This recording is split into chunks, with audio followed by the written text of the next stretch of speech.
Meron po tayong panauhin na pandangal dito po sa studio.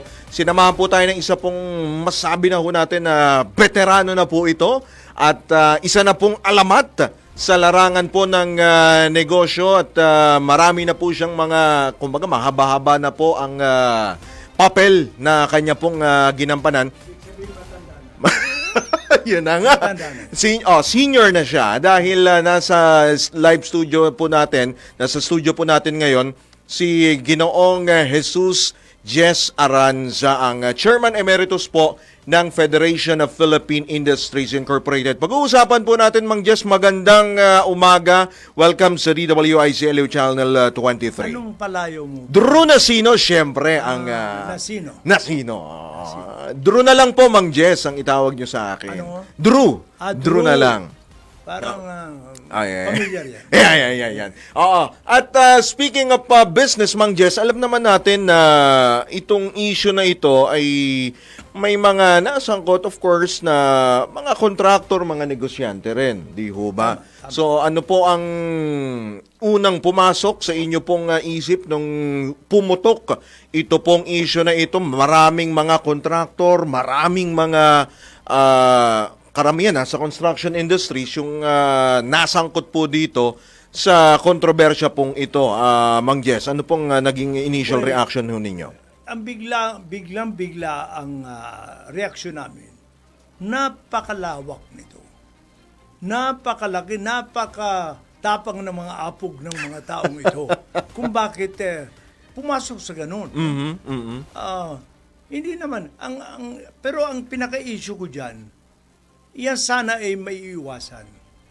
Kung ang secretary ng Public Works ay nagtatrabaho, parang baliwala maski sa hearing walang kakibu-kibu So, ang punto lang dito is napakalawak ng nakawan. Ang grabe. Nakawan na sa pagluste ng pera, nakawan sa hindi ginagawa ang proyekto, nakawan sa mga lagayang kaliwat kanan. Sabi ko, this is the worst kind of crime that I can see. Dapat talaga ito masugpo agad at maparusahan ang dapat parusahan. Ngunit, hindi naman kailangan na magmabilisan tayo. Yan. Sabi niya, haste makes waste. Kung nagmamadali ka, alam mo ang batas, masalimuot yan Hindi porke sigurado ka na yulusot ka. Magaling din yung kabila mo. So, ang punto ko is araling mabuti na maging dikahon ang kaso. Na walang lusot. Sapagkat pag minadali na naman yan at na-dismiss, halimbawa, sisisihin na naman nyo yung mga nag-file, yung gobyerno na naman. Ulit. Sala ka sa lamig, sala sa init. Kaya... sinong sekretary ba yung tinutukoy mo? Yung bago o yung noon? Yung noon. Noon. Okay. Sapagkat para lang siyang napapanood ko Gusto ko nga tirisin kung malapit-lapitang Hindi, kasi parang he is acting as if he has a halo. Secretary Bonoan ba ang tinutukoy mo, Mang Jess? Parang may halo siya na parang, naku, napakabait naman. Parang hindi makabali ng isang posporo I mean, he is pretending so much. I can sense it. I am old already. 83 anyos ako para sa kaalaman ng lahat. Pero, Mang Jess, of course, business sector ang pinag-uusapan natin dito. Ano ba naging epekto nitong napakalaking kontrobersya na kumaga, sumabog itong issue na ito, trilyong piso ang pinag-uusapan natin, Mang Jess. Ano ba yung nakita mo? Ano yung naging epekto, negatibo o mas marami bang negatibong epekto sa business sector? Sa business sector, kami mga nagnegosyo, paggawa ng bakal, paggawa ng kung ano-ano, wala naman masyado actually. Ang ngit-ngit lang ng tao is too much. At saka yung mga gumagawa, pinagyayabang pang kanilang kayamanan na ginawa nila sa masamang paraan, nakamkam nila sa masamang paraan. So, but ano ang direct effect? Siyempre, masama ang loob namin. Sapagkat kami masinop na nagagawa upang matulungan ang ating bansa, pero mayroon pala dyan nagtataya sa Casino. Casino. Casino. Milyon-milyon. Daang milyon. Ako'y matalo mo lang ako ng 3 piso, masama ng loob ko eh. Hindi, totoo yun. Hindi. Kasi talo, I'm talking of talo, it's not the amount, but it's the act. Naghihinayang ako. But the fact is, you cannot blame the government totally. As saka ang sa totoong buhay, it was the president who brought this out. During yung SONA, di ba? Yes. Yeah, during yung SONA. And then, yet, ang masama naman ito, siya na nag-ungkat, siya pang gustong targetin naman ibang mga tao. Ayan Para na. bang, kung ako pala may alam, hindi na ako magkikibo. Kasi ako sasabihin nyo na ako ang may pakana. O mali yun. Dapat tayo magpag-aralan natin mabuti. Huwag karakarakay, puro emosyon. Kasi ang emosyon mo, use your thinking power. Sabi nga nila, ang sabi nga nila, pag ikay huwag kang gagawa ng desisyon kung ikaw ay super happy, super malungkot, at super na may problema. Kasi chances are, ang decision mo Will hindi fail. tatama. Will fail. Yes. Pero dito kasi, ang laki kasi nito, Mang Jis, actually, talagang trilyong piso. Biruin mo, Tama. yung ganong kalaking halaga, 'di ba? Marami ka nang pwedeng gawin. Marami ka nang pwedeng ipatayo, kumbaga buong Pilipinas sa makikinabang dito talaga, 'di ba? Sabi kasi, ito ang problema natin. Sa bansa kasi natin, marami tayong magagaling manifestation. Money, ha? Festation. Manifestation. Kaya kung maraming manifestation, maraming maniniwala. At pag maraming maniniwala, ano ang mangyayari? Ayan. Maraming maniobra. Yan. Yun. Yan ang problema natin. At ang isa pang problema natin, sorry kung tayo magkatumay, ang problema is, kailangan, siguro, I can blame also, on a big portion, ang blame is on the legislative body. Sapagkat, mayroon tayong tinatawag na oversight committee sa both houses. Yeah. Ang role under a lawmaking process sa natutuhan kong konting batas, ang sinasabi doon, kailangan ang batas, pag linabas mo, hindi pa perfecto yan. Yung mga hearing, hindi yan nagpe-perfecto. Pag linabas mo na, actual ini-implement, doon mo makikita kung mayroon bang mga nagawa itong batas na hindi ka nais-nais na epekto. Yun ang dapat babaguhin ng mga oversight committee. Alright. Ang punto kasi, partner, yung oversight committee, hindi oversight, kundi sightseeing committee. Sightseeing committee. Binabanggit mo na nga, Mang Jess, may investigasyon ang Senado. Diretso na natin, ang Senate Blue Ribbon Committee. Tama ho. Diba? Sa tingin mo, sapat ba yung ginagawa nilang aksyon? Nakukulangan ka ba? Ano ba ang nakikita mo na pwede pang gawing improvement? Sa mga nakakaalam sa paghubog ng batas at sa mga legal, gusto nila ura-urada. Sa hindi nakakaalam, gusto niya gawin na. Agad-agad. Raka-raka. Ngayon na. Pero, kung ngayon na, halimbawa lang, sumabit. Sisisihin naman yun, na-dismiss. Sasabihin nyo, sinabi na nga na gano'n. Damn if you do. Damn if you don't. Yun ho ang sabi ko. Kaya, ang punto ko nga rito is, aralin mabuti. Bigyan kita ng halimbawa. Sige, go ahead. Doon sa hearing sa Senado, pinag-usapan ang smuggling. Ang sabi ng custom lawyers, kasi maliit ang success namin sa mga kaso, sapagkat dumadaan pa kami sa Department of Justice na prosecutors. I batted in. Sabi ko, Senator Gatchalian, pwede bang makialam? Sabi niya, okay. Pwede bang mag-usap kayong dalawa? At pag-usapan nyo, paano nyo mapapalakas ang kaso? Samantalang ang kaso nyo ay violation of the Customs and Tariff Code. May batas. Pag mas madali ho yung may batas kaysa walang batas. inutosan ngayon ni Gatchalian na come out with your memorandum of agreement para pag-aralan nyo bago nyo ilabas. Oo. Kailangan ho talaga masino pag-aralan. Kasi kung may abogado dito na prosecutor, mayroon ng defense. Pareho mga pinag-aralan yan, kaya maroon nagkakatsoko-tsoko yan. No?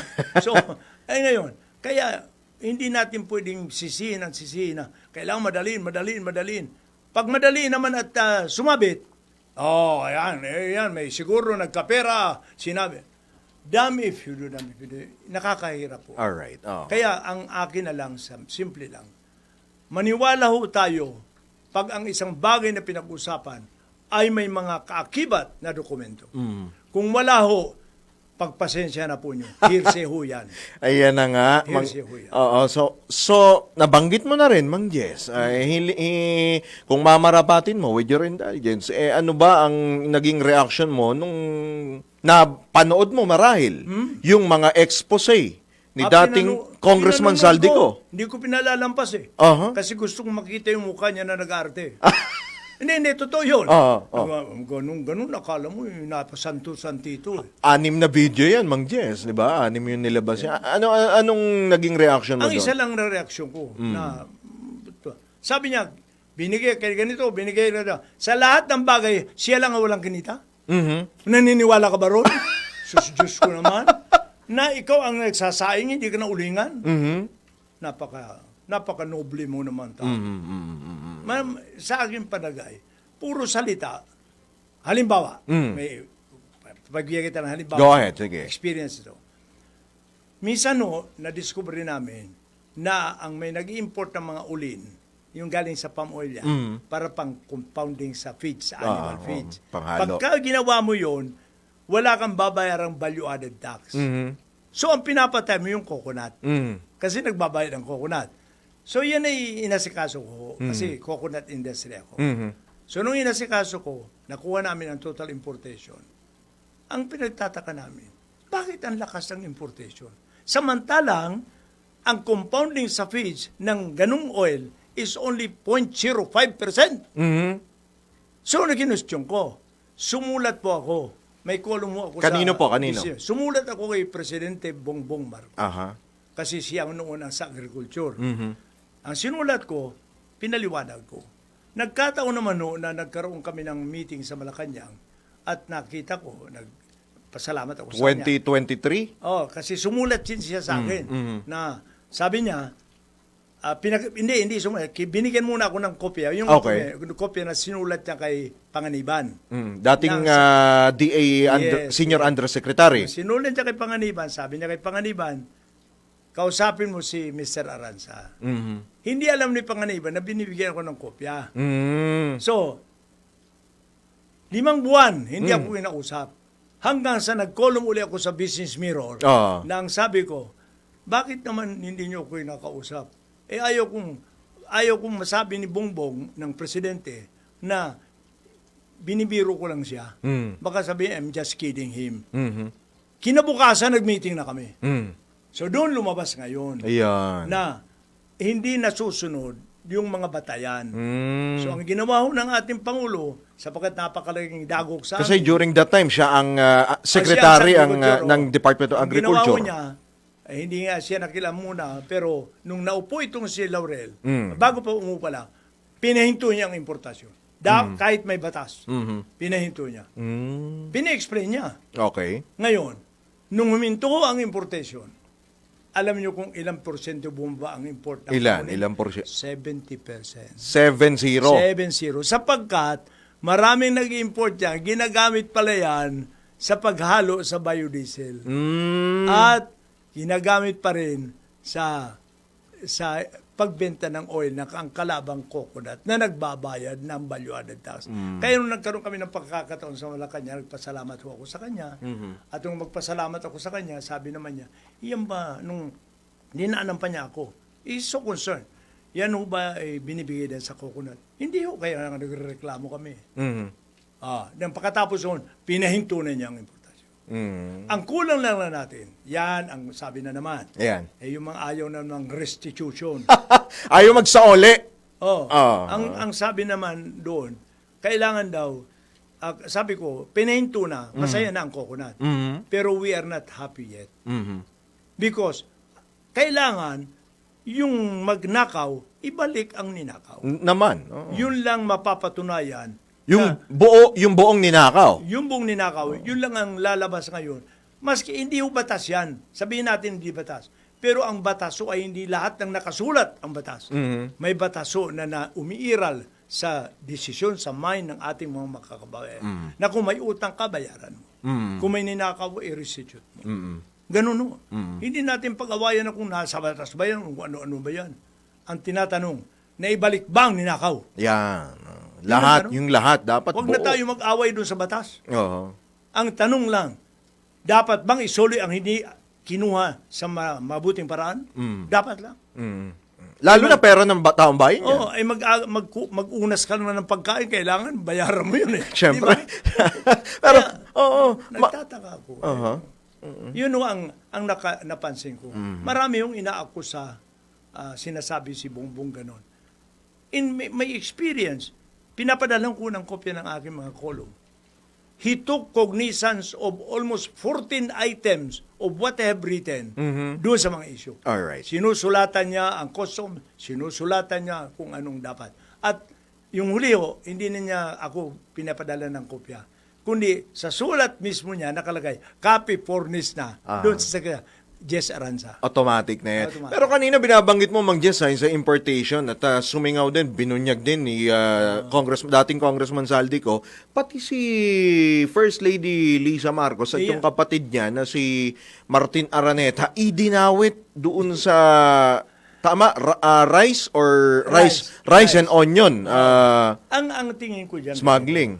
pag ang isang tao is facing the wall already, na kumbaga, nasakul ka na eh, na wala ka nang pupuntahan. Uh-huh. The tendency, sabi sa chess playing, di ba? Sa chess player. Pag nalapit the ka na mamate. The best defense is offense. Offense. Kung defensa ka, wala kang na-achieve. Mhm. Pero kung mag-offensa ka, baka maniwala sa'yo. Mhm. So gagaan ka. Mhm. Tama? Mm-mm. Oo. Yan ngayon ang napapansin ko. Kasapagat yung rice ho, eh, Tagal na yan, Mang Jess. matagal na ho yan. Tagal na yan. Na itong rice is the biggest one na in-identify ko ho. Kasi may dalawang pangalan Way yan back eh. pa yun. Oo. Ano yan? 2000? 22 ata. Something. Ah. Bago pa si Duterte, Ah, presidente. Bago pa. Mm. Ang ano doon, ang rice smuggler na identify. Sino? Si... Ang istorya ho niyan kasi, itong taong ito Mhm. ay na-interview namin sa programa din namin ni Manong Johnny Enrile. Yumaong Manong Johnny. Ayan, Mhm. ayan. May programa kami yun. Ngayon, ang nangyari is, ang lumalabas na itong tao ito ay may Singaporean na bumili ng scrap metal. Nasa scrap metal ito. Nasa ano rin ito, sa mga coin. Nahuli din ng Central Bank. Mhm. Oo, may mga ginagawa tang kung ano man, silver. Okay. So, nung nakuha yun, nung binanggit ko ang pangalan, kinasuhan ako ng label nung taong yun. Mhm. Ang pangalan ho niyan is David Chumbangayan o known also as David Tan. Okay. Ngayon, lumabas na ngayon ang pangalan. Mhm. Hindi may pinpoint ng Senado kung parehong one and the same person. Aha. Nung lumabas ho ako, pinakita ko kay Laila de Lima. Dating senator pa noon. Hindi. Secretary of Justice pala. Nung pinakita ko, sabi niya, binasa niya, kasi kinasukan ako nung taong yan ng libel. Mhm. Sabi niya, aba, self-admission, siya pala parehong tao. So, Isa lang. i-identify mo na yan sa Senado. Nag-meeting sa Senado, in-identify ko yung tao. Nandun siya nakaupo. So, siya ngayon. Parang Ang natatandaan ko yun. David Chumbangayan, also known as David Tan. Yung sa bigas, ano? Number one yun. Ginagamit pa niya ang mga alokasyon, kasi mahirap lang ang mga farmers. Yung mga alokasyon ng kooperatiba, ginagamit niya. Kung di ako nagkakamali, Mang Jess, panahon pa yata ni dating NFA Administrator Lito Banayo pa ata. Ang ano Yeah, no? tama. Banayo. Banayo. Banayo. Oo. Tama. So, in-identify ko yan. Sa Sa akin, kasi matagal na ho ang kinakalaman ko ang smuggling because smuggling is killing our industry. Actually. Pinapatay ang industriya. Mas matinding pumatay yan kaysa doon sa ninakaw. Mhm. Kasi ito, yung hanggang, tingnan mo na lang ha, dati may 6 tire companies tayo dito sa ating bansa. Mhm. Natutulungan ng tao. Tapos nakakakuha pa sila ng natutulungan ng rubber plantation natin. Oo.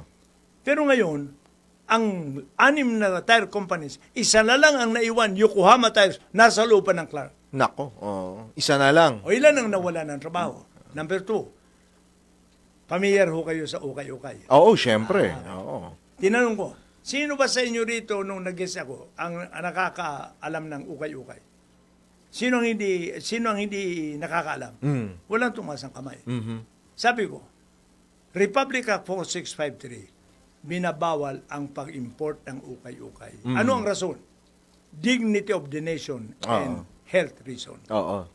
May isang senador Hanggang ngayon, meron pa na yan. Oo. nagsabi na mali, illegalize lang daw. Sabi ko, how much do you put a value to the dignity of the nation? Mhm. It's a priceless thing. Mhm. Kaya, yun ang ibig ko sabihin na yung mga issues na yan. Ukay-ukay o wagwagan. Ang tawagin. Kaya, ito, bagyan kita ng example. Kasi member ko yan eh. Yung member ko yung mga textile industry. Alright. Number 1 tayo noon. Ang textile industry, dati, mayroong 1.5 million spindle. Yung spindle, yung gumagawa ng sinulit. Oo. Umiikot-ikot Then yun. magiging tela. Ang kada spindle on 24-hour shift, Ilan ang nag-hire ng 35 tao. 35. Mhm. Ito ngayon ang nangyari.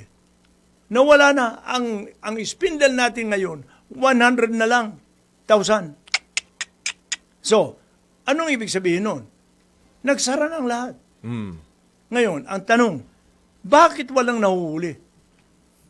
May batas, ha? Mhm. At alam mo ba kung anong batas? Nagbiro nga ako ng konti doon sa meeting. Sabi ko sa kanila, ang rule ho doon, ang penalty ho, pag ito ay kinumit by act of omission or by act of commission or omission, omission, yung hindi nagawa at ginawa, ng isang government employee, ang kasamang kaakibat na parusa ay perpetual disqualification from holding public office. Oo. Doon sa tinanong ko na walang hindi nakakaalam na may ganong klase. Ang tanong ko is, baka hindi pinairal sapagkat natatakot silang mawala ng mayor ang buong Pilipinas. Ay. Alright. Pag-usapan pa rin po natin kanina of the habang naka-break po tayo ay talagang corruption pa rin po pinag-uusapan namin ni Mang Jess. Hindi ho matatapos ang buong araw kapag corruption po ang pinag-uusapan, Mang Jess. Napakahaba na ng inilakad nitong issue na ito, Mang Jess. Sa tingin mo, saan nga ba hahantong yung issue nga ng korupsyon? May mapapanagot ba? May maibabalik ba? O maibabalik ba ng buo, Mang Jess? I'm confident na pag ang mga nag-imbestiga ay hindi mag-away-away, dapat magkaisa sila. Yung mga minor, wag na nilang pagdiskusyonan. Yun ang gusto ko lang malaman. Ang tanong, gusto ba niyong mahuli yung mga yan? Yes. O Siyempre. magtulong-tulong tayo. Oo. Bakit kailangan mag-away-away tayo? Natutuwa lang yung mga nagnanakaw pag nag-aaway yung mga pulis eh. Oo. Oh. Baka magbarilan pa yung mga pulis eh. Ayun ako, wag naman. Lalong masaya sila. Oh. Kaya ang punto ko lang is, let us not fight each other. Let us cooperate with each other. Huwag na natin magbidahan tayo na nagpapasikatan tayo sa mga... Pabibo pa, ganon. Oo, pabibo. Pasikat niya. Pasikat. Oo. Huwag na. Ang dapat gawin ng ating mamamayan ngayon at dapat gawin ng mamamayan at saka ating mga nasa mga hudikatura, magtulong-tulong na. Huwag na magsiraan. Huwag na magbodabil. Huwag na magbodabil. Ang gawin natin, kung saan ang kulang, doon tayo pumasok. Ayan. Kung sa tingin natin, tama na ang ginagawa, huwag na natin pasikatin ang sarili natin. Tsaka na tayo magpasikat pag naayos na natin lahat. Alright. Na mga lumalahok po, nandiyan po ngayon sa EDSA People Power Monument. Kabilang na nga po yung mga binabanggit po na niya ng mga senador, mga mambabatas, diyan sa EDSA People Power Monument. At may mga nananawagan na, of course, na yung binabanggit natin kanina, di ba, Mang Jess? Restitution. Ibalik. Yung dapat ibalik. Yung kabanho, pera ho ng taong bayan, yung pinag-uusapan ho dyan, hindi naman ho pera ho yan ng kung sino man lang. Pera ho natin lahat yan. Yung ang pinagtataka ko, bakit kailangan pag-awayan yung restitution? Eh kung gusto ng tao mag-volunteer na isoli, di okay lang. Pag-awayan pa ba yun? Dapat? Wala namang kahinat ng kung magdiskusyon kayo maghapon. Tanggapin na natin. Kung gusto nyo, ayan, di auditin natin kung tama. Di ko maintindihan. Pero malaki-laki yung ibabalik pag nagkataon, Mang Jess, di ba? Dapat lang. Malaki-laki yan. Dapat lang. Ang tanong ng taong bayan kasi, Mang Jess, kung yung ibabalik sa gaano katagal, hanggang kailan, 'di ba? Syempre, hindi lang naman piso yung pinag-uusapan natin, 'di ba? Trillion pero daang di ba bilyong mayroon piso. Yung mga account nila naka-freeze na. Yes, ng AMLAC. So, para hindi siguro, ito ang suggestion. Yeah, go para ahead. ma-appease ang mind ng tao. Lahat ng mga naka-freeze, i-publish na. Para malaman ng taong bayan na may hawak na tayo. Yan. Tama? Tapos, lahat ng mga papatungo pa kung saan man ilibigyan ng direksyon. Itong mga ito ang papakukunin natin dito. Itong kunin natin ganito lahat. So, at isang tao, siguro pag nakita nila na, mababawi na ang 3 eroplano, may jetpack, kung ano-ano. Yung mga luxury vehicles, 'di ba? Isubasta. Yung mga na-freeze sa bangko, sa AMLAC, lahat. Kung mayroon kang figure niyan, ilabas natin upang maging kampante ang ating mga kababayan na mayroon pala tayong tinitingala na napipitasin na lang. Para hindi naman, alam mo, parang balisa ang tao Kasi baka nga naman mawala. Yan. Nangangamba mo andun pa rin yung pangamba. Kaya nga, siguro, bala ko nga na kung ako lang bata-bata pa, nandun na rin siguro ako nag-iikot din. Pero hindi na kaya na. Pero Mang Jess, meron ng ginagawa. Kanina binabanggit nga, pinag-uusapan din natin off the air, yung mga sinusubasta ng Bureau of Customs, yung mga sasakyan. Hindi, you mean hindi lang dapat doon magtapos, kumbaga dapat pati yung iba isubasta kasi rin. Kasi yung subasta, ng gusto, maliit lang na halaga. Actually, sabi, 38 million.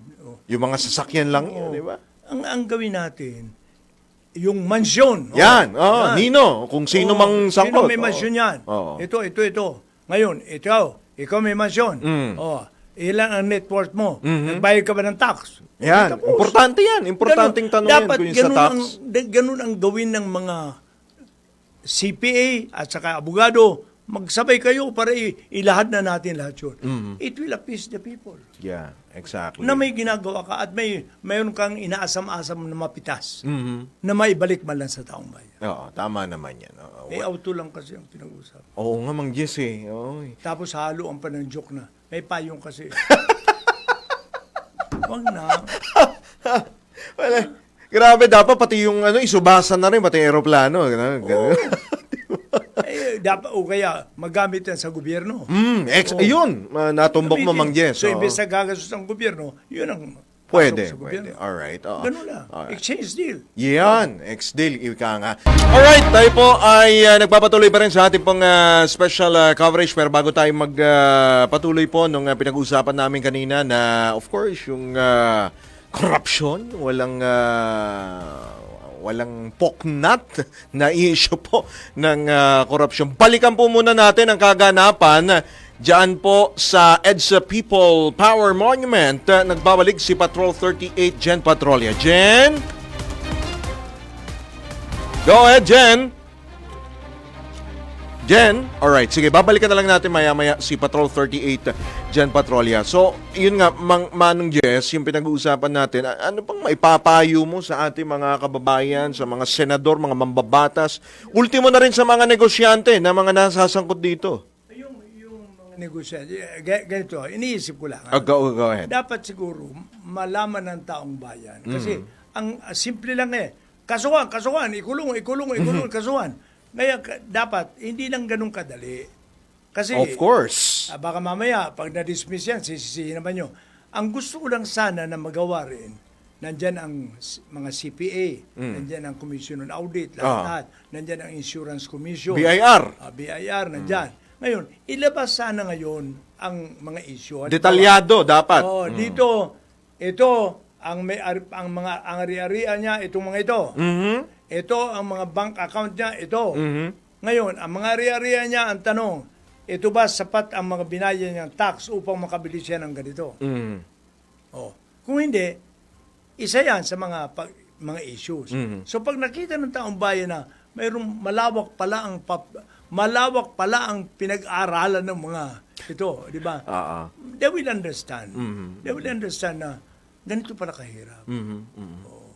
Hindi, takot din itong mga abogado na madali sapagkat baka magkamali sila pa. Baka matapilok pa sila, di ba? Kaya kung makita ng mga kababayan natin, ito palang makukubra sa mga ng daya, mga substandard. May computation na. Mga substandard. Ito ang mga guarantee na mga babayaran ng insurance. Mga benefit. So ilabas na yun. Ito naman ang mga sa deficiency sa tax. Ito naman ang mga account nila sa mga bangko na na-hold na. Ito naman. So pag nakita ng taong bayan yan, they will now know and understand the magnitude at mag-isip na sila na mahirap din pala. Sa makatuwid, Mang Jess, ang tinutumbok mo dito ay kailangan magkaroon din talaga ng transparency. Correct. Ika nga, di ba? So, kung wala kasing transparency, talaga mag-iisip ang mga Pilipino kung magkakaroon ng pagdududa. Di ba? Give them, bigyan nyo sila ng mga detalya so that hindi ang pagbabasya nila ay haka-haka. Kasi kung haka-haka, baka isipin niya, kung ang lawak na yan, walang hangganan yan eh. Pero pag dinigay mo ang computation, isipin mo kung ako, ito palang makukuha niya. Ito palang mababawi. Ito pala ang mga sa assurance sa mga mali ang pagkagawa, may redemption, may yung sa project, may redemption. Ito naman ito. May insurance yan eh. Kapag ang tao na, marami pala, malawak pala ito. Alright. Kasi itong mga nag-rally naman, hindi naman nila naintindihan. Ayan. Basta ang alam nila, may kaso, ikulong. Panagutin. Ikulong. Wala. Wala tayong katapusan niya. Hindi naman basta, ikukulong mo lang na aso na wala. May abogado rin. Ang aso walang abogado. Pero yung... Lahat naman, syempre, dapat may karapatan nila yon, di ba? At saka, ang isa pa, wag ho sana, kaya ako naglakas loob din, dala ako ng mga dokumento, bro. Kasi ang gusto ko lang, na ma-educate natin. I brought some documents na to show na si Bongbong ay talaga nag-action sila sa mga issues na mga smuggling lahat. So, given that, pati nga basta 14 ang items na he took cognizance of it. So, doon lamang makikita mo na basically, hindi naman yung kasabwat o kung ano-ano. Wag puro haka-haka kasi naglabas ng video yung isa, di ba? Yun na nga eh. Alam mo naman mga Pilipino, Mang Jess. Ang daling sabihin, sana bago ako mamatay, masabihan ko. Ang daling sabihin yan. Ang dapat, ilabas mo muna ang dokumento para makita ng taong bayan. Yun. Kasi pag walang nakikita ang taong bayan, haka-haka yan lahat. Yan, ginagawa lang naman siguro, dahil sa gusto niya, confuse the enemy. Ngayon ang gagawin, confuse the enemy. Hindi, mas marami. Lalong gumulo. Alright. Na nga po, no, ang kaganapan dyan po sa EDSA People Power Monument bilang mga ilang panghuling mga panawagan na lamang po, Mang Jess. Ano po, bago tayo... Ang pinakamaganda siguro, go ahead po. ang madaling hanguin, ilan na ba ang na-freeze na account? At magkano ito? Total. At kanino mga ito? Yun. Doon naman sa BIR, Yan. ilan na ba ang kinu-question nyo na short of payment of tax? And they could have paid more if Kung they may have tax deficiencies, dapat masilip nila. So yan ang mga ilan ba ang kontrata sa insurance, yung guarantee, di ba? Insured. O ilan ba ang insurance na makukubra kung sa nitong mga ghost o sa mga substandard na mga sumabog, nagbagsakan ng mga tulayo lahat. So, yan ang mga figure that can be accounted for. So, yung umpisa mo sa kanya. Tuwing araw may lumalabas ka, maniniwala ang tao. And then, coupled with the news na dito ho, dokumentong pinag-uusapan natin. Hindi haka-haka. So sa lahat ito, pati kasama mo na dyan yung mga idinadawit din ng mga mambabatas. Sa lahat. Mga kongresista, Sa lahat. senador. Sa lahat. Porque ba senador, exempted ka na sa tax? Ay, sa Investigasyon. Investigasyon. Meron nga yung sa election, yung donation. Yung sa campaign donation. No? Well, anyway. Where will he get the money? Ayan. Except, doon sa... Of course. Kailangan mo ng, siyempre, ng kailangan mo ng budget para dyan, di ba? Doon ka galing sa... I mean that it is not the corporation that give the money. But since I'm part of the corporation, it's the liability comes with it. Though may batas kasi, di ba, Mang Jess? Batas sa klaro yun. Natatawa ko doon sa pamilyang nag-ano. Oo nga, talagang, talagang mahirap ipaintindi at intindihin din ng batas, lalo Kaya na. tatawag ako ng press con. Yeah. Papaliwanag ko lang. Of course, Mang Jess, doon naman sa business sector, ano naman po ang inyong maipapayo, lalo na doon sa mga may mga agam-agam sa pagnenegosyo pa rin dito sa Pilipinas, lalo yung mga nasa construction industry, yung mga contractor, di ba? Anong maipapayo mo? Is it safe to do business here in the Philippines? Well, with all this, itong mga investigation going on, it will give more trust and confidence sa mga mag-invest. Alright. Because hindi naman natin pinabayaan. Mismo ang ating Pangulo ang nagpursige nito. No? So, kami naman sa hanay ng negosyo, sa Federation, ilalabas din namin ang aming opinion. Kaya magtatawag ko ng press con na hindi, the idea is not to agitate. Wag mong sulsulan pa. Gawin mo na maging base sa dokumento at mahinahon. Walang ma-achieve yung pagrararara na yan. Yung paikot-ikot kayo, sigaw-sigaw. Alam mo ang sabi nga nila, may biro si Manong Johnny sa akin noon. Sabi niya, alam mo, Mang Jess, kung alisin mo yung media, wala nang magrarally. Si Manong Grabe si Mang Johnny.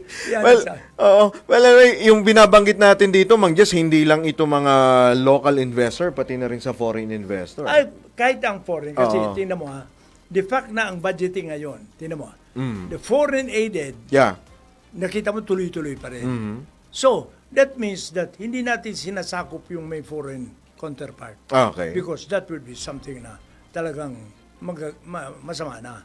The fact na pinagpapatuloy natin, we still respect and recognize foreign aid. So, kampante sila. Yung mga dito naman sa ating mga, siyempre, yung iba naman, pero the fact na i-outline natin kung anong mga posibleng makukuha. Yun ang kulang Ang pinag-usapan ngayon, ano mga posibleng ginawang pagnanakaw. Yan. Pero ang halimbawa, ano naman ang posibleng mababawi sa mga ninakaw? Dapat dalawang... the balance. yung kumbaga sa baskura, yung justice, may piring. Nakapiring, di ba? Dalawang bagay ang pag-uusapan. Ang pinag-uusapan lang, Ilan ang magnanakaw, ilan ang magnanakaw. Ilagay mo, ilan ang pwedeng ma-recover. O di, Pero overall, Mang Jess, ito, coming from a business personality na rin sa sector po ninyo, sa tingin mo po ninyo, walang dapat ikabahala sa ngayon? Wala. Wala. Look, construction is still there. Aha. May bahay ng mga kinukonstruct. Of course, may mga buildings. So, nandyan pa rin ang kumakain na tao. Mhm. Anong tingin niyo na biglang mabubural na lahat yan? Mhm. It cannot be. Mhm. We have to live. We have to survive. So, ang kailangan lang ngayon, assurances Mhm. from the business sector who are in the know. Tayo, kaya gusto ko na mapaliwanag sa taong bayan, sa hanay ng mga negosyante, na hindi naman kami ura-urada lang. Pinagbabasehan din namin ang mga makatuwirang mga batayan. Aha. Hindi yung basta sabi lang okay na. So, kontento kayo doon sa ginagawa of course, ng ating Pangulo, ng ating gobyerno na... Ako, I'm happy. Alright. The only thing I would like na ma-eliminate sana, huwag na kayo magdebate ng gusto. Mhm. Yung mga minor, Kumbaga mga... don't include showing off Aha. in a matter of importance like this. Alright. Itabi na natin. Mag-bodabin na lang tayo later on. Ako ang sasali ko sa'yo, ako tiga-tambol. Lastly na lamang, Jess, baka anong pwede pa hunin yung mga maipapayo, of course, kay Pangulong Bongbong Marcos, yung sa atin pong mga mambabatas, yung mga tumututok po dito sa issue po na ito. Bongbong is doing it right na hindi siya kagat sa tuwing salita, sagot, tuwing salita, sagot. So, ang may papayo ko lang is just keep it up. Do what is necessary. Yeah. And if you are running after those who have yung mga nagnakaw, Alright. lahat ng mga nagkamali din sa paggastos, mga part of nakaw din yan eh. So, dapat pare-pareho nating bigyan ng day. Alright. Nako. Walang special treatment sa kahit kanino. Walang sino-sino. Walang pinipili. Well, anyway. Well said po, Mang Jess. Ang inyo pong payo. Maraming salamat po sa inyo pong pakikibahagi po sa amin dito sa himpilan sa ating pong special coverage po ng kaganapan pong ito. Sa mga susunod na araw, Mang Jess, sa mga susunod na programa, amin ka nang iimbitahin muli at magandang tanghali sa iyo at welcome muli. Salamat din sa pagkakataong naibigay nyo sa akin. At ito'y ikagagalak ng Federation of Philippine Industries. Sapagkat kung makikita mo yung mga nagsasabi na babagan na doon mga pangalan, mga organisasyon, kami hindi kami nagbobodabil. Kami ay rason lang. Pero may mga sumama ba doon dito sa rally na ito from the business sector? May mga grupo? Ewan ko kung may iba kasi basta wala sa FPI. Alright.